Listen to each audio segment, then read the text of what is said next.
करण्यासाठी.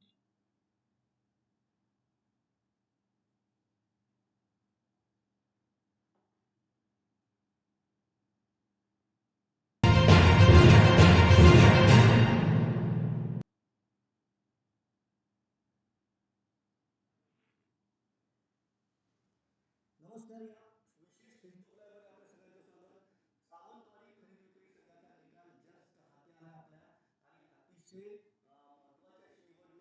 अतिशय महत्वाचा असा निकाल की सत्तांतरानंतर पहिल्यांदा शिंदे गट, भाजप आणि महाविकास आघाडी यांच्यामध्ये कशा पद्धतीने संघर्ष सुरू आहे, कशा पद्धतीनं आपण बलाबल हे करतो, त्याच पद्धतीनं हा पहिला राज्यातला निकाल आहे. या संदर्भात अधिक माहिती देण्यासाठी आपल्यासोबत आहेत आमचे कोकणसात लाईव्हचे मुख्य संपादक सागर चव्हाण सर. सर, कसं बघता या निकालाकडे? नक्कीच तुझी कारण खरं तर आजच्या या निकालाकडे संपूर्ण जिल्ह्याचं सिंधुदुर्ग जिल्ह्याचं लक्ष आहे आणि त्याचबरोबर अगदी तळ कोकणाचं देखील लक्ष आहे. आणि सर्वात महत्त्वाचं सांगायचं म्हणजे की सावंतवाडी खरेदी विक्री संघाचा आत्ता मतमोजणी झालेली आहे आणि निकाल देखील हाती आलेला आहे. आणि सर्वात आधी पहिला आमच्या दर्शकांना आपण नेमका निकाल आधी काय आहे तो आपण सांगू. खरं तर कोकणामध्ये हा युतीचा आणि हा पहिल्या प्रयोगाचा जसं तुम्ही आता उल्लेख केला तसा या पहिल्या प्रयोगाचा विजय झालेला आहे. पहिला विजय म्हणता येईल कारण हा पहिला प्रयोग होता आणि हा पहिला विजय हा भाजप आणि बाळासाहेबांची शिवसेनेचा पहिला विजय आहे. खरं तर या सावंतवाडी खरेदी विक्री संघाच्या निवडणुकीला महत्व यासाठी आलं होतं की एकतर भाजप एकत्र होतं आणि दीपक केसरकर जे आत्ताचे शिक्षण मंत्री आहेत आणि त्यांचं हे होम टाऊन आहे आणि अशा होम टाऊन मध्ये त्यांच्या मैदानामध्ये ही निवडणूक होत होती.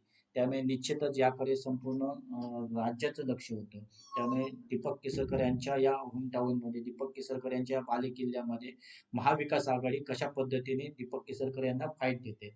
मात्र खऱ्या अर्थाने जर यामध्ये या विजयाचं जर श्रेय द्यायचं असेल आणि या एकूणच निवडणुकीचं ज्या पद्धतीने प्लॅनिंग करण्यात आलं होतं, नियोजन करण्यात आले होतं आणि जी जबाबदारी देण्यात आली होती ती म्हणजे एकूणच जे भाजपकडून आणि बाळासाहेबांची शिवसेना यांच्याकडून जी जबाबदारी देण्यात आलेली होती ती जिल्हा बँकेचे संचालक महेश सारंग यांच्याकडे ही जबाबदारी दिलेली होती. त्यांच्या सोबतीला विद्याधर परब हे दीपक केसरकर यांच्या वतीने होते. मात्र खऱ्या अर्थानं जर या संपूर्ण निवडणुकीची जी रणनीती जी काय आखली होती ती महेश सारंग यांनी आखली होती आणि कालच आपण या संदर्भात लाईव्ह डिबेट केलं होतं आणि त्यावेळी त्यांनी स्वतः सांगितलं होतं की विरोधकांचं आपण डिपॉझिट जप्त करणार आणि आज खऱ्या अर्थानं त्यांनी ज्या पद्धतीने सांगितलं त्या पद्धतीने ते करून दाखवलेलं. त्यामुळे खऱ्या अर्थाने ह्या विजयाला फार मोठं महत्व आलेलं आहे. त्यांनी सांगितलं होतं कारण त्याच्या आदल्या दिवशी विरोधकांनी पत्रकार परिषद घेतलेली होती आणि त्यामध्ये रुपेश राहुल यांनी सांगितलं होतं की आमचं विमान उडणार आणि विरोधकांची क्षेत्रे ही कधीच फुलणार नाही. अशा पद्धतीचे विधान केलेलं होतं.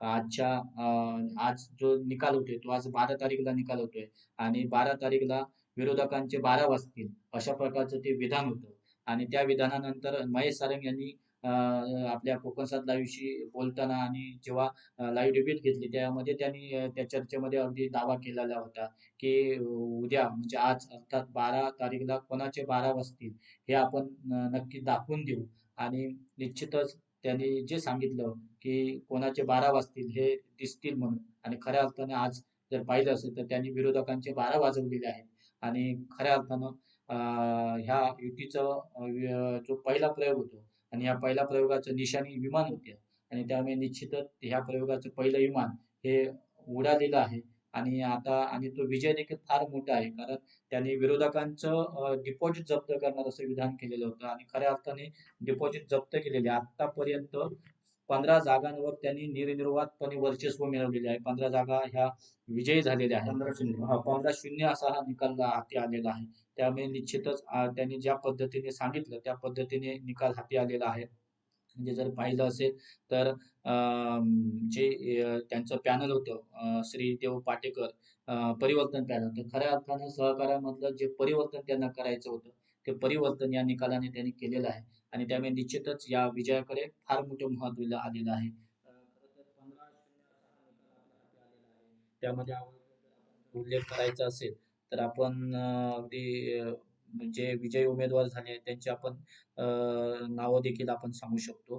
खरं तर म्हणजे आज सकाळपासून मतदानाला सुरुवात झालेली होती आणि संध्याकाळी मतदान मोजणीला प्रारंभ झाला आणि त्यामध्ये जर पाहिलं असेल तर प्रवीण देसाई असतील, आत्माराम गावडे असतील, दत्ताराम हरमलकर असतील, प्रभाकर राऊळ असतील, रघुनाथ रेडकर, प्रमोद सावंत हे विजयी झालेली नावं आपल्यासमोर येत आहेत. त्याचबरोबर अनुसूचित जाती जमातीमधून भगवान जाधव विजयी झालेले आहेत. व्यक्ती सदस्यामधून प्रमोद गावडे, ज्ञानेश परब, विनायक राऊळ, शशिकांत गावडे हे 290 मतांनी विजयी झालेले आहेत. महिला राखीवमध्ये अनारोजून लोबो ह्या 327 मतांनी विजयी झालेले आहेत. तर रेश्मा निरगुण ह्या 313 मतांनी विजयी झालेले आहेत. दत्ताराम कोळमेकर हे बिनविरोध ऑलरेडी त्यांचे निवडून आले होते.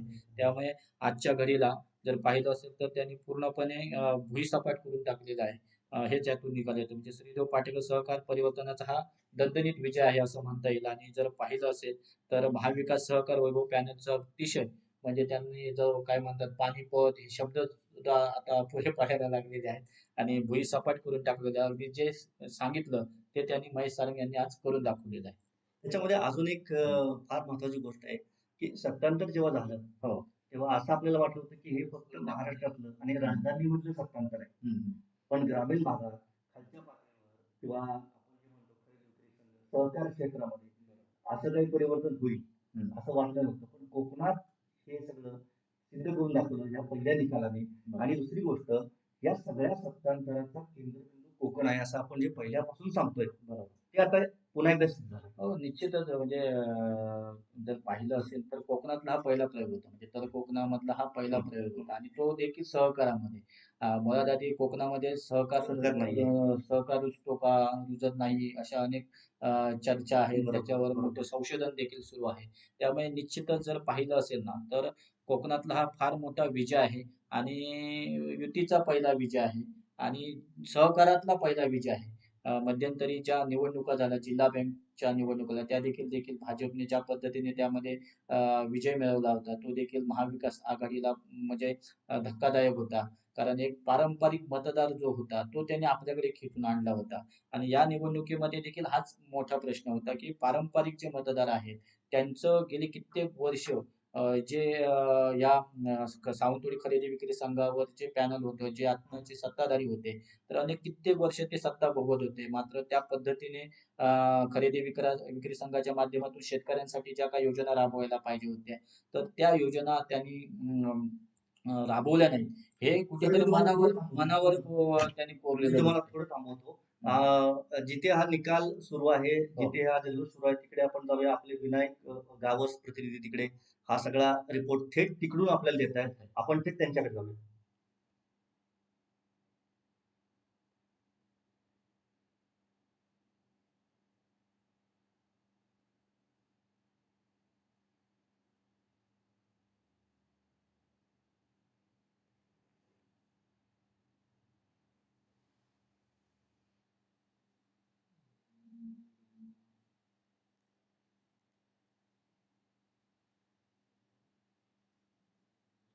आमचं सुरू कर. तोपर्यंत ते प्रॉपर तिथे येऊ दे.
चला.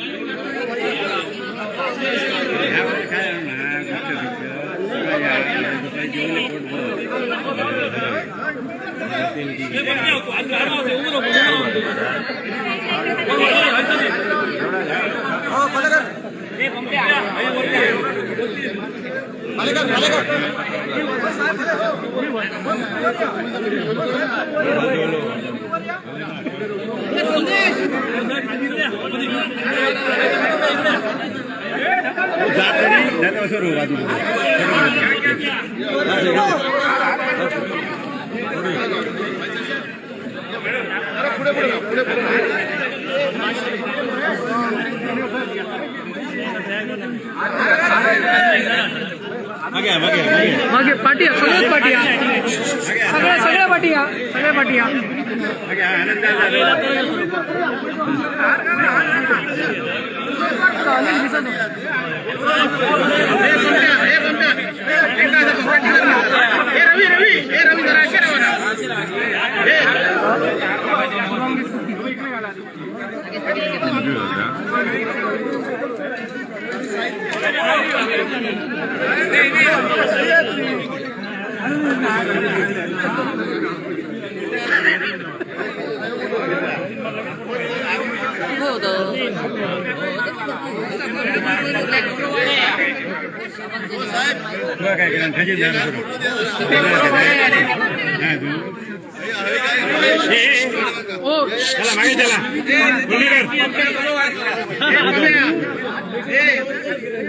विनायक विनायक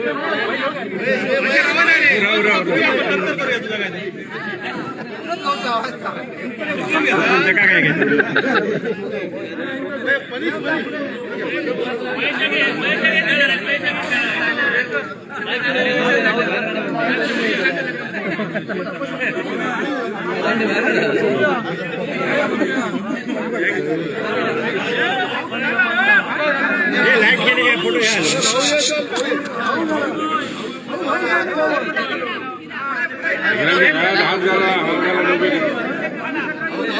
चला आनंद आनंद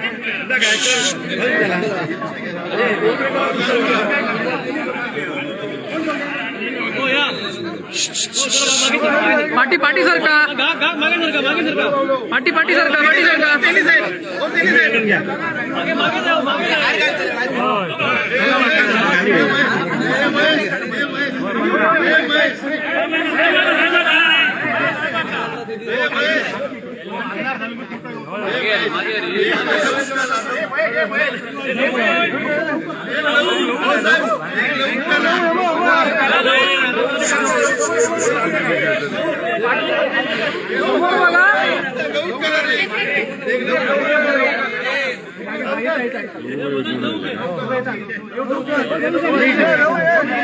सगळे लीडले आता समोर समोर समोर बघा समोर बघा सगळे सगळं समोर बघा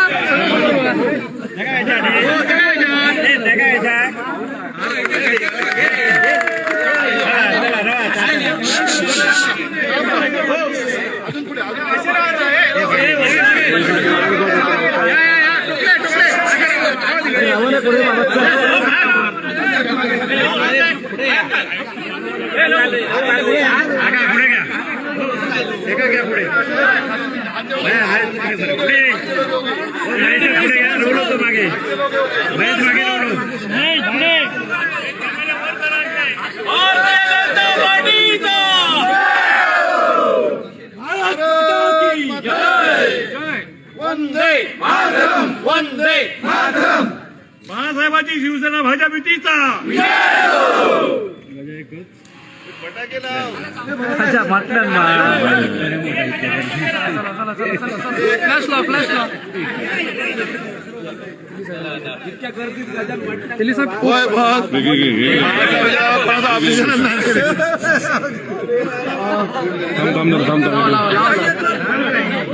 कोकणात पहिला युतीचा विजय झालेला आहे आणि युतीच्या विजयाची नांदी या ठिकाणी सुरू झालेली आहे. काय तुमची पहिली प्रतिक्रिया?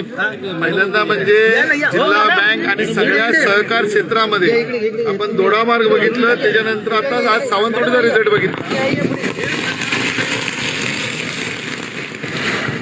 हेच रिझल्ट सिंधुदुर्ग जिल्ह्यातल्या सगळ्या या ठिकाणी लागणार आहेत आणि सिंधुदुर्गातल्या जनतेने सहकारावर पूर्णपणे आज भारतीय जनता पक्ष अधिक आता आज इथे आज बाळासाहेबांची शिवसेना इथे विश्वास ठेवलेला आहे आणि म्हणून पूर्ण जनतेला इथल्या मतदारांना मनापासून त्यांना धन्यवाद देतो, त्यांचे आभार मानतो.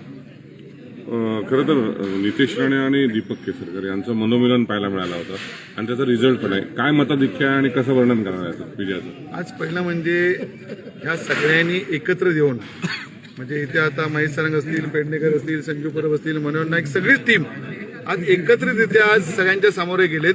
म्हणजे ही आमची टीम आहे. त्याचबरोबर तिकडून सुद्धा दळवी साहेब असतील, आमचे राणे असतील, लोबे मॅडम असतील, हे सगळ्यांच्या नावं घेत नाही, सगळेजण एकत्रित येऊन आज खालीपर्यंत गेले आणि त्याच्यामुळे जनतेने आजचा जो रिझल्ट दिला त्याला कारण ते आहे आणि लोकांना विश्वास आहे की ज्या पद्धतीने सहकारमध्ये आता घोडदौड चालू आहे ती पुढे अशीच चालू राहील. त्या दृष्टिकोनातून रिझल्ट आहेत. उद्यानंतर मालवणचा रिझल्ट आहे तो पण असाच लागेल. यानंतर कणकवली, वेंगुर्ला आणि देवगड या 3 निवडणुका आहेत, तिथं सुद्धा रिझल्ट अशाच प्रकारचा लागणार.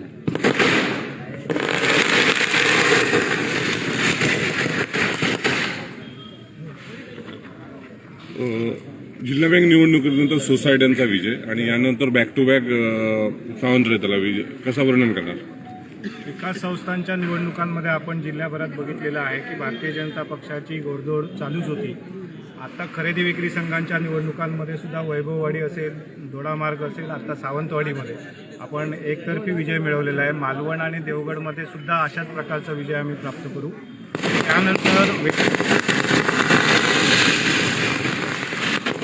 त्यानंतर वेंगुर्ला, कुडाळ आणि कणकवली अशा 3 निवडणुका पुढच्या महिन्यामध्ये होत आहेत. त्याही निवडणुका आम्ही जिंकू. त्याच्यानंतर येणारी बाजार समितीची निवडणूक असेल, त्यानंतर सावंतवाडी कंझ्युमर्स असेल किंवा अन्य सहकारातल्या ज्या निवडणुका आहेत त्याच्यामध्ये 100% यश हे आम्ही सगळे लोक मिळू. आमच्या सगळ्या कार्यकर्त्यांनी एकजुटीने जे काम केलं या ठिकाणी बाळासाहेबांची शिवसेना आणि भारतीय जनता पक्षाचे सगळे कार्यकर्ते यांनी सावंतवाडी तालुक्यामध्ये ज्या पद्धतीने काम केलं त्याबद्दल मी त्यांना धन्यवाद देतो, त्यांना शुभेच्छा देतो.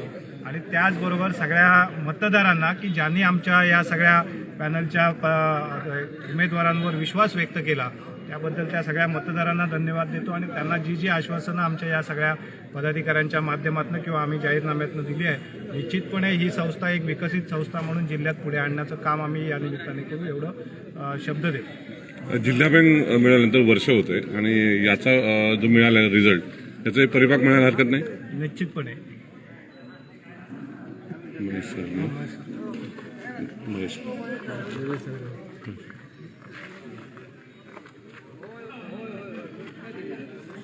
म्हणजे धोबी प्रचार दिलेला आहे विरोधकांना, काय प्रतिक्रिया? कारण आज आपण जो भारतीय जनता पार्टी आणि बाळासाहेब शिवसेना ह्या दोन्ही कार्यकर्ते आहेत या पक्षाचे आणि या कार्यकर्त्यांनी जे गावोगावी जे नियोजन केलं आहे आणि जे आम्ही विकासाचा जो अजेंडा त्यांच्या शेतकऱ्यांसमोर ठेवला आहे तो पोचवण्यासाठी त्यांनी खूप मेहनत घेतली आहे आणि तो अजेंडा आमच्या सर्व शेतकरी आमच्या बांधवांना, आमच्या मतदारांना मिळालेला आहे. त्याचाच आज आपला निकाल आहे आणि चांगल्या मताधिक्याने सर्व उमेदवार आपले निवडून आलेले आहेत. त्यांचे मी भारतीय जनता पार्टीमार्फत अभिनंदन करतो. बस.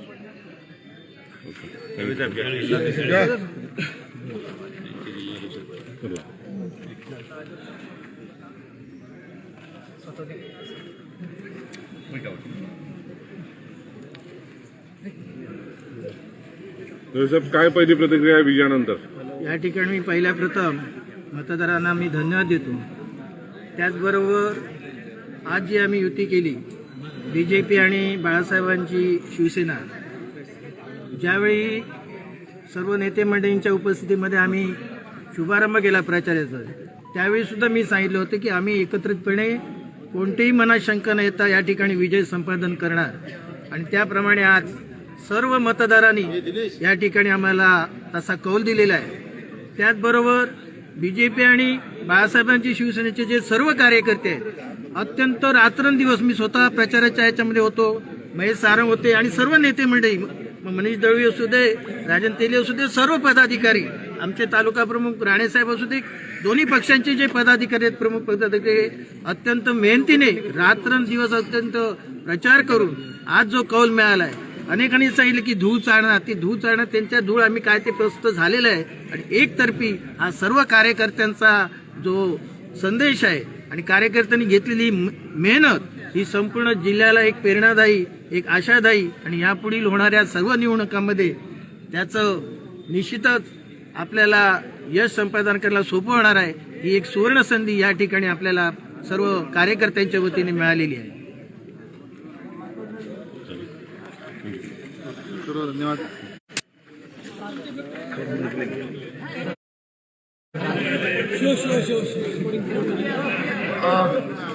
सावंतवाडी कशा पद्धतीने या सगळ्या कार्यकर्त्यांनी आपल्या प्रतिक्रिया दिल्या.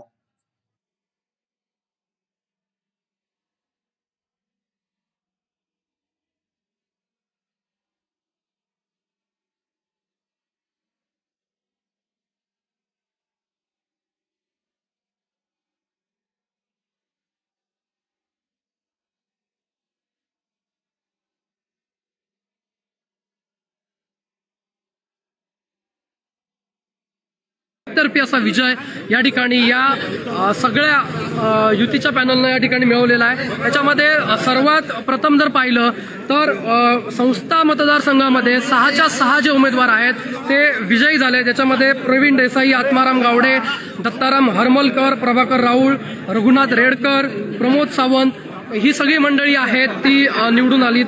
तर व्यक्ती मतदारसंघामध्ये प्रमोद गावडे, ज्ञानेश परब, विनायक राऊळ, शशिकांत गावडे हे सगळे जे उमेदवार होते युतीचे ते निवडून आले. महिला राखीवमधनं शिवसेनेच्या अनारोजीन लोबो आणि रेश्मा निरगुण निवडून आल्यात.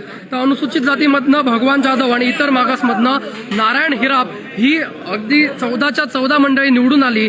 तर जे दत्ताराम कोळमेकर आहेत ते याच पूर्वी बिनविरोध निवडून आले. त्याच्यामुळे 15-0 अशा पद्धतीचा धोबीपछाड आहे तो महाविकास आघाडीला युतीनं या ठिकाणी दिलेला आहे. आणि कोकणातला या दोन्ही पक्षांचा म्हणजेच भाजप आणि बाळासाहेबांची शिवसेना या पहिल्या युतीचा हा सगळ्यात मोठा विजय कोकणात मानला जातोय.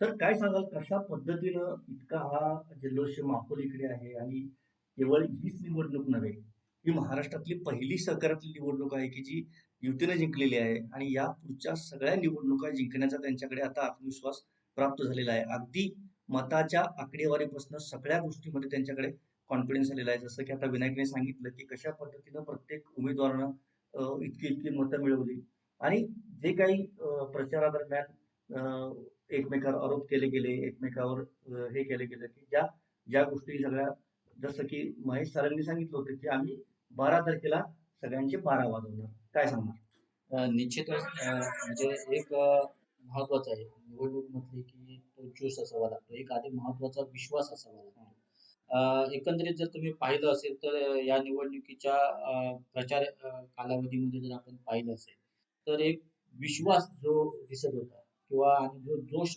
दिसत होता तो कुठेतरी भाजप आणि बाळासाहेबांची शिवसेना यांच्या एकूणच प्रचार यंत्रणेमध्ये तो दिसत होता.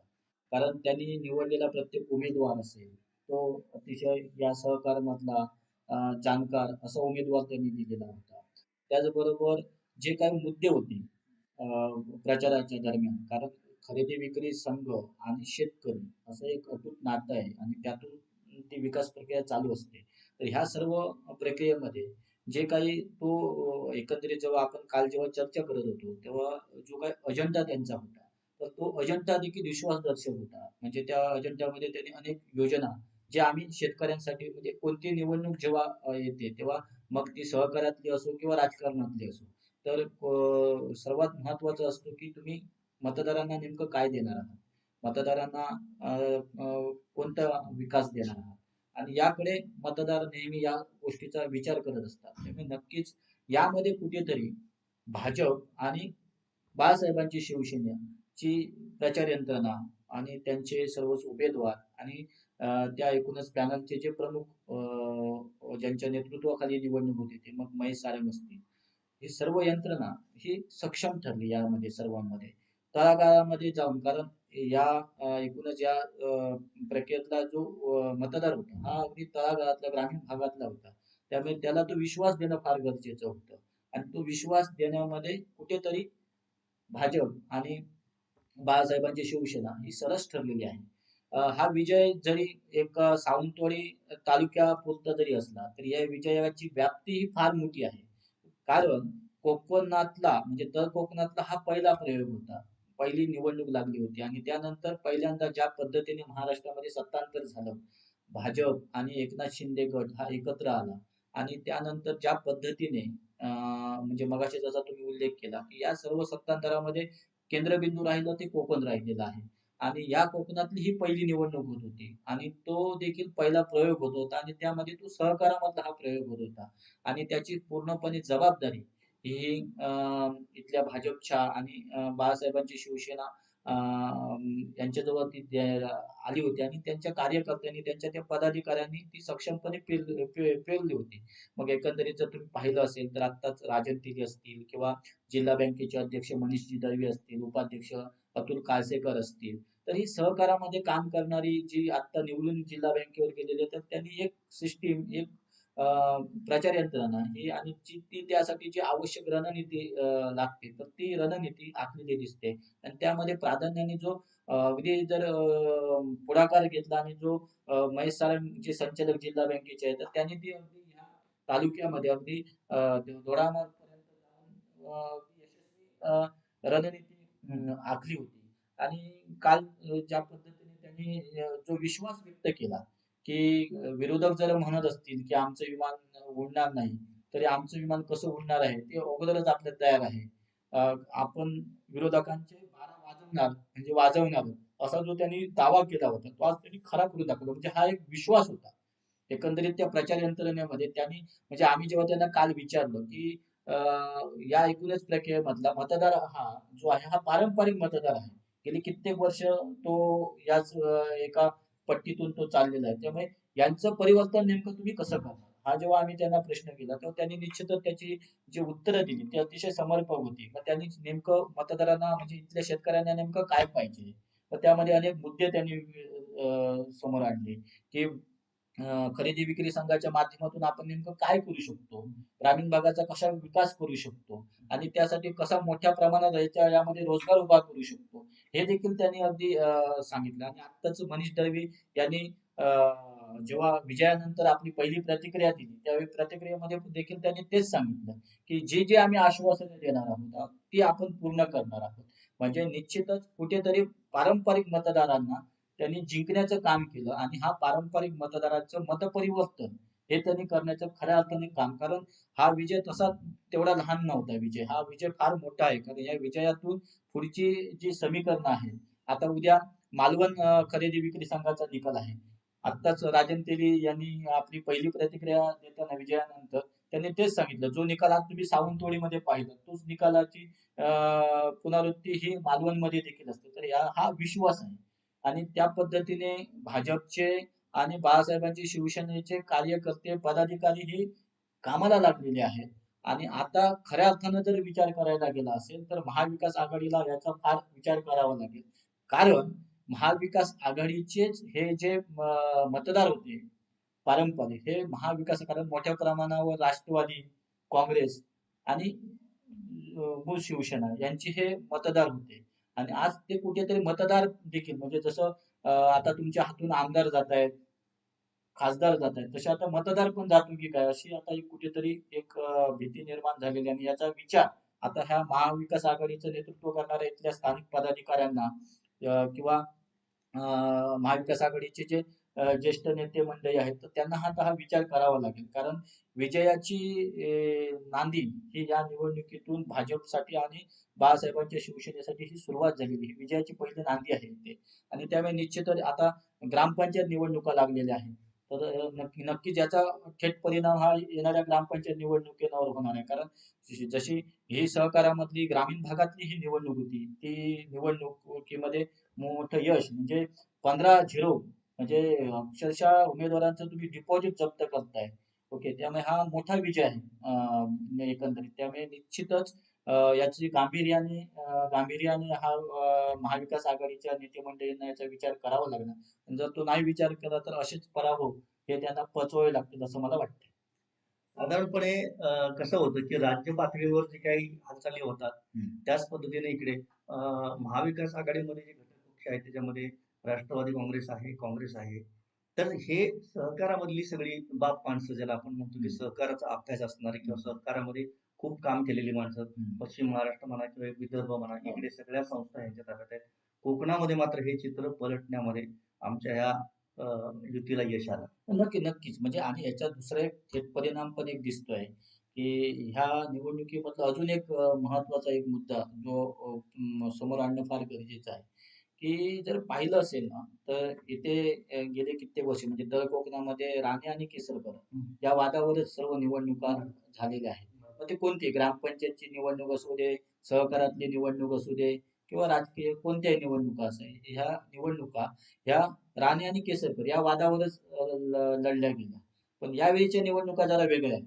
म्हणजे ही निवडणूक देखील वेगळी आहे. कारण यावेळीच्या निवडणुकीमध्ये राणे आणि केसरकर एकत्र आहे. म्हणजे हे फार महत्वाचं आहे. आणि याचा कुठेतरी थेट परिणाम हा मतदारांवर पण होतोय आणि तिथूनच हे म्हणजे कार्यकर्त्यांचा जो एक स्पष्ट अर्थ असा आहे हा. की आतापर्यंत या राजकारण्यांच्यामुळं हा. संघर्षामुळं जे काही नुकसान झालं जनतेचं ते आता होणार नाहीये. येस हे जे प्रतिस्पर्धी आहेत हो. पारंपरिक प्रतिस्पर्धी राणे केसरकर असतील ते मनानं आणि तनानं एकत्र आले.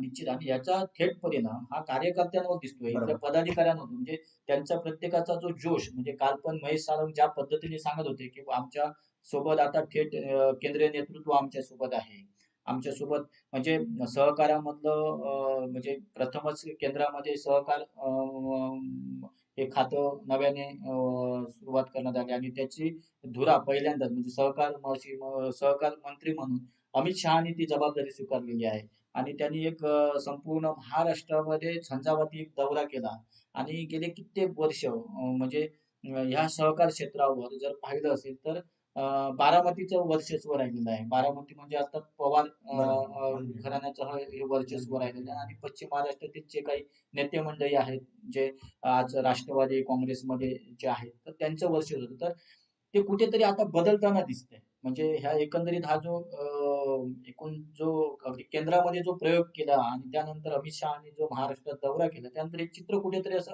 बदलताना दिसते आणि त्याचा थेट परिणाम मुळात जिथे कधीच सहकार रुजत नव्हता तर तो तळ कोकणामध्ये याचे पडसाद उमटताना दिसत आहेत. म्हणजे जिल्हा बँकेची निवडणुकीचा रणसंग्राम हा तर आपण अगदी लाईव्ह थेट त्याचे थरारक निकाल हे आपण आमच्या दर्शकांपर्यंत पोहोचवलेले होते. आणि तो जो निकाल होता भाजपने ज्या पद्धतीने यामध्ये मुसंडी मारली होती तर अनपेक्षित सगळं होतं आणि ते विरोधकांना धक्कादायक होतं. म्हणजे इथले जे सत्ताधारी होते अनेक वर्ष जिल्हा बँकेवर इथली जी सहकारातली खरेदी विक्री संघावर ज्यांचे प्रभुत्व होतं ते सर्व उमेदवार किंवा यांचं नेतृत्व करणार हे सर्व राष्ट्रवादी काँग्रेस म्हणजे असे पारंपरिक उमेदवार देखील होते आणि मतदार देखील होते. त्यामुळे त्यांचं वर्चस्व होतं तर ते वर्चस्व कुठेतरी मोडीत काढण्याचं काम हे आता होताना दिसतंय आणि याचा थेट परिणाम हा मतदारांवर होतोय इथल्या प्रत्येक कार्यकर्त्यांवर होतोय आणि याचं कारण जर पाहिलं असेल तर गेल्या मागील आता जिल्हा नियोजनच्या बैठकीमध्ये देखील हाच वाद असायचा राणे केसरकर हा वाद असायचा पण आता तो दिसला नाही आणि त्यामुळे कुठेतरी विकास कामांना गती मिळते आणि त्याचमुळे कदाचित या देखील निवडणुकीवर त्याचा त्याचे पडसाद उमटलेले दिसत आहेत आणि एक विश्वास निर्माण झालेला आहे की होय की आम्ही जे सांगतोय ते आम्ही करून दाखवणार आणि करून का दाखवणार तर ही नेते मंडळी आमच्या सोबत आहेत आमच्या पाठीशी आहेत आणि त्यामुळे जे आम्ही सांगतोय ते आम्ही देणार आणि त्यामुळे कुठेतरी मतदारांवर त्याचा थेट परिणाम होतोय आणि म्हणून तर पारंपरिक मतदार कधी हा बाजूला होत नाही म्हणजे तो त्याच एका पट्टीतून जात असतो आणि त्याच पद्धतीने तो मतदान करत असतो. मात्र यावेळी हा बदल दिसला आणि तो बदल कदाचित यामुळेच दिसतोय की गेले कित्येक वर्ष जसा हा पारंपरिक वाद जसा सुरू होता आणि तो पारंपरिक वाद हा कुठेतरी आता संपुष्टात दिसलेला नाही. त्यामुळे कदाचित आता तळ कोकणामध्ये जर विचार करायचा असेल तर माझ्या मते आता विकासासोबत कुठेतरी अशी चर्चा होताना दिसेल विकासासोबत कुठेतरी फाईट होताना दिसेल आणि हे फार गरजेचं होतं आणि ते माझ्या मते चांगलं झालेलं आहे. ठीक आहे महाविकास आघाडीकडे आजच्या घडीला जर पाहिलं असेल तर जिल्ह्यामध्ये जर तळ कोकणातला विचार करायचा तर आजच्या घडीला महाविकास आघाडीकडे तसं सक्षम नेतृत्व नसलेल्याचा अभाव या निवडणुकीमधून दिसलेलं आहे. कारण एकंदरीत जर पाहिलं असेल तर ह्या खरेदी विक्री संघाच्या निवडणुकीमध्ये महाविकास आघाडीच्या जे मग राष्ट्रवादी असेल, काँग्रेस असेल किंवा शिवसेना असेल, जी उद्धव ठाकरे यांची शिवसेना आहे. तर यांचे एकूण नेते मंडळी ही इथे कुठे ह्या प्रचार यंत्रणामध्ये दिसलेले नाही. कुठेतरी ही रणनीती आखताना त्यामध्ये त्यांची कुठे सहभाग अगदी उघडपणे येथे दिसलेला नाही.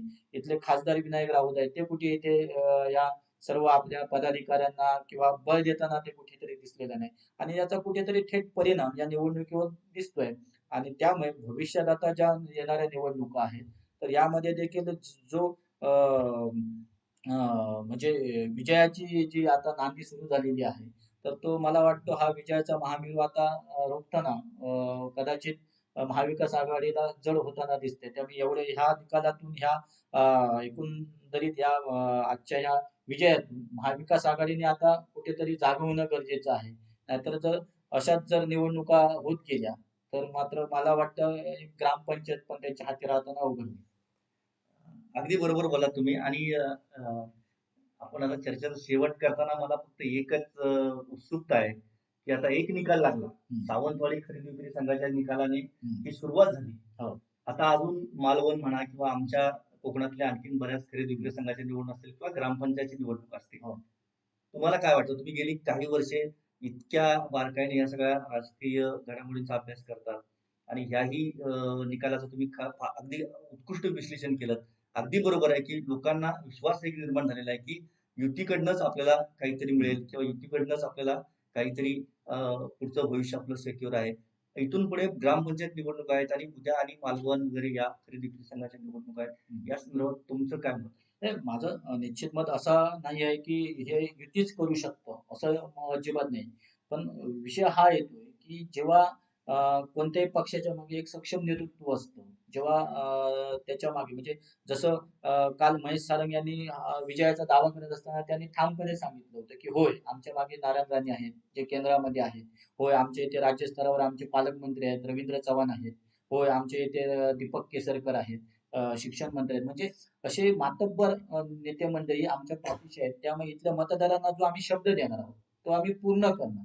हा विश्वास महत्वाचा असतो. तो विश्वास देताना कुठेतरी महाविकास आघाडीचे नेते मंडळी कमी पडतायत आणि कदाचित ते कमी यासाठी पडतायत की त्यांच्या मागे तसं सक्षम नेतृत्व नसल्यामुळे ते आज ते पण शब्द देऊ शकत नाही. हे सगळ्यात महत्वाचा जो प्रश्न होता तुम्ही मला सांगितलं हो. की खासदार जे होते आमच्या जिल्ह्याचे आमच्या या मतदारसंघाचे त्यांनी सुद्धा या सगळ्या ह्याच्यामध्ये लक्ष घातलेलं नाहीये. ही फार मोठी गोष्ट आहे की जेव्हा सेनापतीच आपला पाठीमागे नसतो तेव्हा या सैन्याने काय करायचं हा एक प्रश्न फार मोठा.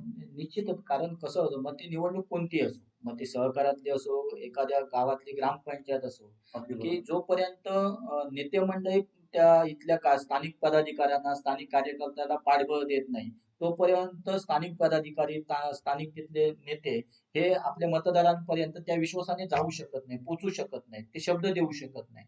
कदाचित हीच मोठी आजची अडचण असेल महाविकास आघाडीची तर हीच मोठी अडचण आहे की त्यांच्या पाठीमागे ते जे अभय असावं लागतं नेते मंडळींचे ते अभय कुठे दिसत नाहीये आणि त्यामुळे कदाचित तो विश्वास द्यायला मतदारांना तो विश्वास द्यायला ते कमी पडतायत आणि त्यामुळे येणाऱ्या निवडणुका आहेत तर यामध्ये जर अशा पद्धतीने जर महाविकास आघाडीच्या नेते मंडळींनी जर यामध्ये लक्ष नाही घातलं तर हे फार कठीण होऊन जाईल. म्हणजे जर आत्ताच्या घडीला जर तुम्ही पाहिलं असेल तर राष्ट्रवादीचा जर आपण उल्लेख केला राष्ट्रवादी काँग्रेसचा तर त्या अर्चना घारे मॅडम आहेत त्या कुठेतरी येथे येऊन इथल्या मतदारांना इथल्या कार्यकर्त्यांना त्यांच्या मतदारांना विश्वास देण्याचा म्हणजे दौरे करत असतात. अशा पद्धतीने काँग्रेसकडून जर पाहिलं असेल शिवसेनेकडून जर पाहिलं असेल तर आजच्या घडीला शिवसेनेचे जे उद्धव ठाकरे ची शिवसेना जी आहे तर आजच्या घडीला त्यांचा खासदार आहेत विनायक राऊत आहेत आमदार आहेत त्यांच्याकडे वैभव नाईक आहेत. तर आता उद्या खरी परीक्षा आहे कारण उद्या मालवणची खरेदी विक्री संघाची निवडणूक होते आहे. ज्या पद्धतीने जसं दीपक केसरकर यांच्या होम ग्राउंड मधली ही निवडणूक होती ती आज दीपक केसरकर यांनी जिंकलेली आहे. तर आता उद्या निकाल आहे तो वैभव नाईक यांचा की उद्या त्यांच्या मतदारसंघातील त्यांच्या मैदानामधील मालवण खरेदी विक्री संघाची निवडणूक होते. आता तिथे देखील विजयाचा दावा हा युतीकडून केला जातोय म्हणजे भाजप आणि बाळासाहेबांची शिवसेना आहे, तर शिंदे गटाकडून विजयाचा दावा केला जातोय. तिथे आमचे जे प्रतिनिधी आहेत तर त्यांच्याकडून पण देखील जेव्हा आम्ही आढावा घेतला तर तिथे तीच आज परिस्थिती आहे की महाविकास आघाडीकडून असं कोणतं सक्षम नेतृत्व तिथे नसल्यामुळे ते मतदारांना तो विश्वास पोहोचवू शकलेला नाही, मतदारांपर्यंत ते पोहोचू शकलेले नाहीये. आणि त्यामुळे कुठेतरी पारंपरिक मतदार जो आहे तो निश्चितच मग तो कोणताही मतदार असो तर तो नेहमी चांगला पर्याय बघत असतो. आणि त्यामुळे कदाचित जो निकाल आता सावंतवाडी खरेदी विक्री संघामध्ये झाला तर तोच निकाल उद्या अपेक्षित कदाचित मालवणमध्ये पण येण्याची शक्यता आहे, त्याची पुनरावृत्ती होण्याची शक्यता आहे. आणि विजयाची पहिली प्रतिक्रिया जेव्हा भाजपचे जिल्हाध्यक्ष राजन तेली यांनी जेव्हा आता दिली आपल्या चॅनलला तेव्हा त्यांनी देखील तोच दावा केलेला आहे की सावंतवाडीमध्ये ह्या विजयाची नांदी आता सुरू झाली आणि त्याची पुनरावृत्ती देखील मालवणमध्ये होणार. त्याचाच अर्थ की त्यांना देखील मोठ्या विजयाची तिथे अपेक्षा आहे. आणि त्यामुळे निश्चितच ह्या आता सहकार्याच्या निवडणुका आहेत. तुम्ही मला विचारलात की पुढच्या निवडणुका नक्की कशा होतील, तर नक्कीच ज्याच्याजवळ विश्वास आहे, ज्याच्याजवळ ते मतदारांना ज्या पद्धतीने त्यांचं मतपरिवर्तन करण्यासाठी त्यांना अभय देणारं, त्यांना पाठबळ देणारं नेतृत्व त्यांच्या पाठीमागे आहे, तर त्यामुळे निश्चितच त्या दिशेने तो कल असेल. त्यामुळे आता खऱ्या अर्थाने जर या निवडणुकीच्या माध्यमातून जर बोध घ्यायचा असेल तर तो महाविकास आघाडीला निश्चितच घ्यावा लागेल. दुसरी गोष्ट महत्वाचं की जरी हा इथे प्रयोग यशस्वी झाला असेल तरी उद्या भविष्यात आता इथल्या ग्रामपंचायत असतील, भविष्यात जिल्हा परिषद, पंचायत समिती, नगर परिषदेच्या निवडणुका असतील तर यामध्ये देखील हा प्रयोग आता यशस्वी होण्याची दाट चिन्ह निर्माण झालेली आहे. कारण मी पुन्हा येतो की आता राणे आणि केसरकर एकत्र आलेले आहेत आणि त्यामुळे आता हा प्रयोग म्हणजे अगदी तो यशस्वी होण्याची दाट शक्यता आहे. कारण आता त्यामध्ये खो घालणारा तसं कोणच नाहीये. आणि त्यामुळे आणि ही फार मोठी आजच्या या याच्यातली म्हणजे एकूणच जर पाहिलं असेल तर या निवडणुकीमधून जर काय एखादा आपण ट्विस्ट म्हणतो जे महत्वाचं तर ते हे मुख्य आहे की ह्या सर्व निवडणुका आता जर बघितलं असेल तर त्या राणे आणि केसरकर एकत्र येऊन लढतायत आणि आजच्या घडीला तळ कोकणातलं केंद्रबिंदू हेच आहे. म्हणजे सर्व इथल्या निवडणुका आतापर्यंत ह्या राणे केसरकर या वादाभोवती अडकलेल्या होत्या. आणि आता विनायक राऊत असतील, वैभव नाईक आहेत, हे आता विरोधक म्हणून काम पाहतायत. पण निश्चितच आता एकंदरीत जर पाहिलं असेल तर आता उद्या मालवणची निकाल हाती येईल तर त्या मालवणच्या निकालामधून देखील जर तिथे देखील हाच निकाल जर आला तर मात्र खरीच महाविकास आघाडी समोरची आता चिंता ही 100% वाढणार आहे. आणि कदाचित नेते मंडळींना इकडे यावं लागेल. त्यांना खऱ्याच ह्या एकूणच अपयशातून आत्मचिंतन करावं लागलं. खरं तर मला रुपेश राऊ यांनी जेव्हा 2 दिवसापूर्वी पत्रकार परिषद घेतली होती आणि त्यांनी जो दावा केला होता की विरोधकांचं जे इमान आहे ते उडणारच नाही, तर त्यावेळी देखील एक गेली अनेक वर्ष या क्षेत्रात आम्ही राजकारणामध्ये जवळ त्यांनी असा एक दावा केला होता की जे केसरकरांच्याकडे शरीराला आहे ते मनानं आमच्याकडे आहे. हो. असा एक दावा केला होता. हो, हो. नाही मग म्हणजे तेच म्हणजे कसं होतंय की फक्त कोणत्या तरी एका भावनिक वादामध्ये मतदारांना अडकून ठेवण्यामध्ये ते आता दिवस संपलेले आहेत. काय म्हणजे पूर्वी हे होत होतं की राणे केसरकर वाद, मग मतदार, कार्यकर्ते हे त्या भावनेमध्ये अडकायचे. आता तसं नाहीये. आता इथल्या निवडणुकीचा तळ कोकणातला म्हणजे जिल्हा परिषद सॉरी जिल्हा बँकेची जी निवडणूक जर पाहिली असेल तर त्या भावनेमध्ये जे निवडणुका व्हायच्या त्या आता ते दिवस संपलेले आहेत. आता लोकांना तुम्ही काय शब्द देताय, तुम्ही काय विश्वास देताय, यावर मतदार विश्वास करतायत आणि त्याप्रमाणे ते कौल देत आहेत. त्यामुळे आता हा ट्रेंड बदलावा लागेल महाविकास आघाडीकडे की मग ती मनं आमच्या जवळ आहेत, शर्यत त्यांच्याकडे आहे. त्यामुळे हे भावना झाल्या. त्यामुळे आता कुठेतरी प्रॅक्टिकली तुम्हाला मतदारांसमोर जर काय प्रेझेंट व्हायचं असेल तर तुम्हाला प्रॅक्टिकली तुम्हाला सांगावं लागेल की होय बाबा आम्ही म्हणजे जसं काल भाजप आणि बाळासाहेबांच्या शिवसेनेच्या पॅनलकडून परिवर्तन पॅनलकडून मतदारांना दाखवण्यात आलं. त्यांनी आपला अजेंडा दिला की होय हे बघा आम्ही हे असं असं करणार.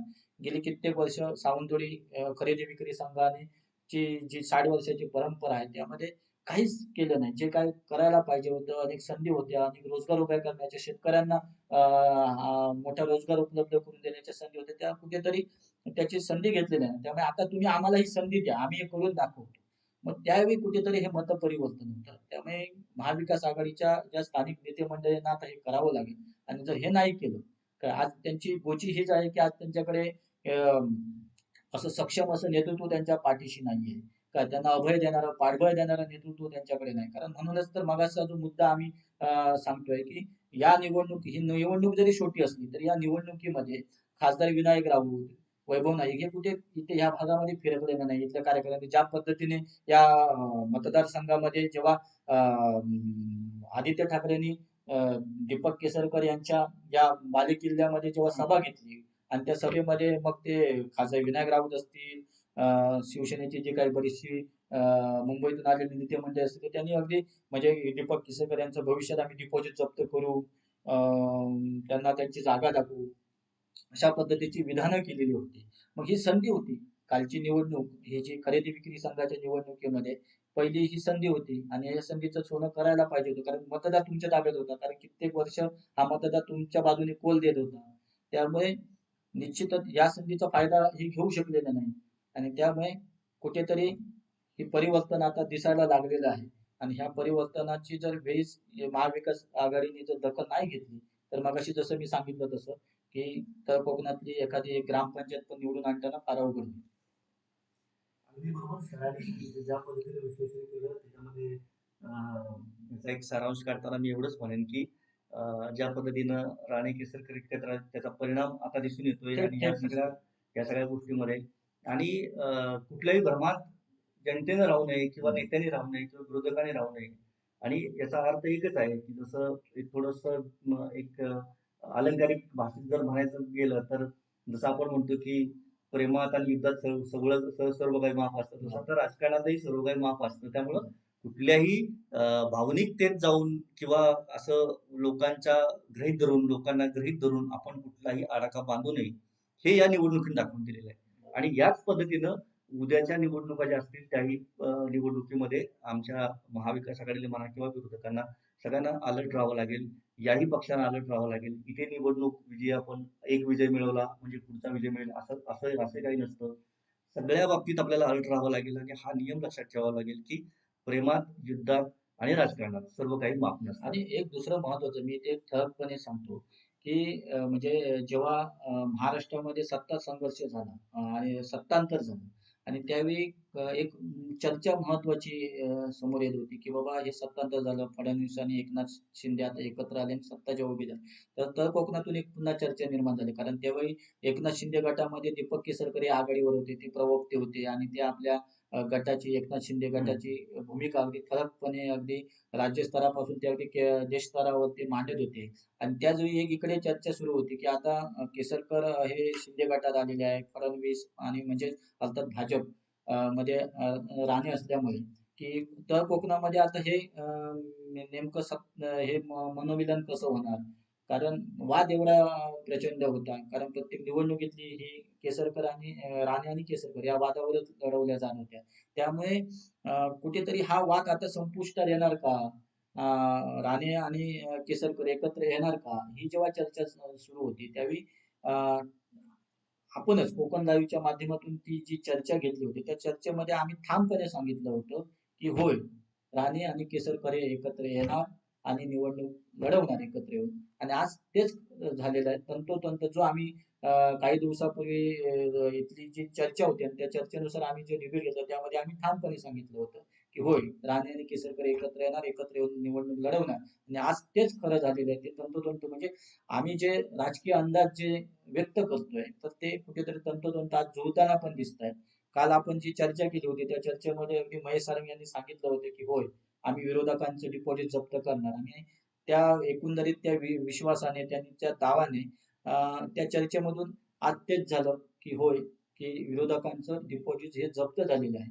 त्यामुळे कुठेतरी आम्ही फक्त ही चर्चा करत नाही तर कुठेतरी ते राजकीय जे अंदाज असतात, ज्या पद्धतीने राजकीय विश्लेषकांकडून सांगितलं तर तेच आपण मांडत असतो. आणि त्यामुळे नुसती आम्ही चर्चा घडवत नाही तर त्या चर्चेतून प्रॅक्टिकली कोकणातलं राजकारण भविष्यात कसं असेल, इथल्या मतदारांना नेमकं काय पाहिजे, इथल्या लोकांना इथल्या काय पाहिजे आणि तेच आपण इथे सांगतोय या चर्चेतून. जसं म्हणजे आता येणाऱ्या ग्रामपंचायत निवडणुका असतील, येणाऱ्या आता जिल्हा परिषद पंचायत समिती, तर जसं आम्ही जिल्हा नियोजनची बैठक झाली, त्या बैठकीमध्ये पहिल्यांदाच म्हणजे कोकणचे सुपुत्र रवींद्र चव्हाण हे पालकमंत्री झाल्यानंतर जिल्हा नियोजनच्या बैठकीमध्ये विकासावर चर्चा आज होणं फार गरजेचं आहे. असा मुद्दा आम्ही त्यावेळी समोर आणला. कारण यापूर्वीच्या ज्या बैठका व्हायच्या त्या अनेक तास चालायच्या, अनेक वादविवाद व्हायच्या. त्यामुळे जिल्ह्याच्या विकासाचा निधी जो असायचा तो अपेक्षित जो पाहिजे होता त्यावर कधी तशी चर्चा होताना दिसत नव्हती. पण जेव्हा राणे आणि केसरकर एकत्र आले त्यावेळी कालची एकंदरीत जर पाहिलं असेल म्हणजे त्यामधलं फार मोठे कसब रवींद्र चव्हाण यांना देखील द्यायला पाहिजे. कारण जिल्हा नियोजनची बैठक अवघ्या 2 तासामध्ये आटपून ज्या पद्धतीने विकास निधी हा देण्यात आला, तर ते फार गरजेचं होतं आणि ते आता होताना दिसतंय. म्हणजे यापूर्वी आपण उदाहरणं द्यायचो, की पश्चिम महाराष्ट्रामध्ये जेव्हा विकासासाठी जेव्हा चर्चा व्हायची, तेव्हा तिथले राजकीय नेते म्हणजे आपला वैयक्तिक वाद असेल किंवा सगळे एकत्र कोणते वाद, येतात. तर ते वाद विसरून एकत्र यायचं आणि ते तळ कोकणात होताना कधी दिसायचं नाही. तळ कोकणात फक्त वाद आणि त्याच्यावर त्या भावनांवर मतदानं व्हायची, इलेक्शन व्हायचं, निवडणुका व्हायच्या. आता कुठेतरी ते वेगळं चित्र इथे दिसायला लागले आणि ते निश्चितच तळ कोकणाच्या भवितव्यासाठी चांगलं आहे आणि त्यामुळे राणे, केसरकर हे एकत्र आल्यामुळे भविष्यात कोकणचे चांगले दिवस येतील असं आता मतदार म्हणू लागले आणि तोच एक चर्चेचा आपला सूर आहे. त्यामुळे निश्चितच या प्रत्येक निवडणुकांवर याचा थेट परिणाम दिसतोय. हे मी आवर्जून का सांगतोय, की हे अंदाज आम्ही वर्तवलेले होते आणि ते अंदाज अगदी तंतोतंत खरे ठरतात. जसं सरांनी सांगितलं की अंदाज तंतोतंत खरे ठरतात. त्याचं एकमेव कारण म्हणजे कोकण सात लाईव्ह हे जे कोकणचं महाचॅनल आहे ते पूर्णपणे खेडोपाडी प्रत्येक माणसापर्यंत पोहोचतं आणि त्या माणसाच्या मनाचा ठाव घेतं आणि म्हणून आम्हाला त्यांचे मनातले जे काही मतं आहेत, विचार आहेत, भूमिका आहेत या समजतात आणि त्याच आम्ही या माध्यमातून व्यक्त करत असतो. हा एकमेव म्हणजे मीडिया म्हणजे काय असतं तर हे असतं की आम्ही जोपर्यंत त्या लोकांशी एकरूप होत नाही, राजकारण्यांशी एकरूप होणं किंवा राजकारण्यांची मतांतर रोज त्यांच्या प्रेस कॉन्फरन्स होत असतात, ते आमच्याशी रोज बोलत असतात, तो भाग नसतो. पण त्याच वेळी ज्यावेळी आम्ही राजकारण्यांशी बोलतो, ज्यावेळी मोदी साहेब पंतप्रधान आहेत त्यांच्याशी बोलतो किंवा त्यांच्यापर्यंत जातो, तेव्हा त्याच वेळी खालच्या पातळीवर जेव्हा एखाद्या खेड्यापाड्यातला एखाद्या ग्रामीण भागातला जो आमचा मतदार असतो, की ज्यामुळं मोदी साहेब पंतप्रधान होतात, त्यांचा सुद्धा मनामध्ये त्यांच्या मनामध्ये काय आहे, त्याचे विचार काय आहेत, हे सुद्धा आम्ही दाखवण्याचा प्रयत्न करतो. म्हणून आज आम्ही अचूकपणे इतका निकाल, अगदी खरेदी विक्री संघाचा निकाल सुद्धा आपल्यापर्यंत इतका अचूकपणे पोहोचवू शकलो. आतापर्यंत इतक्या वर्षाच्या वाटचालीमध्ये आम्ही जे जे काही अंदाज व्यक्त केलेले आहेत ते सगळे खरे ठरलेले आहेत आणि त्यामुळं आम्ही आता नंबर 1 महाचॅनल म्हणून कोकणचं नावाला पण आले आहोत. ही लोकांनी दिलेली पसंती आहे किंवा लोकांनी आम्हाला इतक्या मोठ्या पदावर नेऊन पोहोचवलंय. निश्चितच आम्ही या सगळ्याचा आदर करतो आणि याही पुढे अशाच पद्धतीने आम्ही इथून पुढच्याही निकालाचा किंबहुना कोकणचा विकास आणि कोकणची समृद्धी हेच सगळ्यांचं आपलं ध्येय आहे. आमचंही तेच ध्येय आहे. त्याच पद्धतीने आम्ही वाटचाल करू. उद्या ज्या मालवणच्या वगैरे निवडणुका आहेत किंवा ग्रामपंचायत निवडणुका होतील त्याही निवडणुकीमध्ये आम्ही याच पद्धतीने तुम्हाला अंदाज व्यक्त करू आणि याच पद्धतीने थेट विश्लेषण करू. आज आमचे मुख्य संपादक सागर चव्हाण सरांनी आपल्याला खूप वेळ दिला आणि खूप चांगलं विश्लेषण केलं की जे कोकणच्या जनतेला हवं होतं आणि जनतेला आता थेट कळालेलं असेल की कशा पद्धतीनं या निवडणुका होतात आणि कशा पद्धतीने हे राजकारण होतं. या सगळ्या चर्चेबद्दल मी त्यांचं खूप खूप आभार मानतो आणि ही चर्चा आम्ही इथेच थांबवतोय. पाहत राहा कोकणचं नंबर 1 महाचॅनल कोकण सात लाईव्ह. नमस्कार.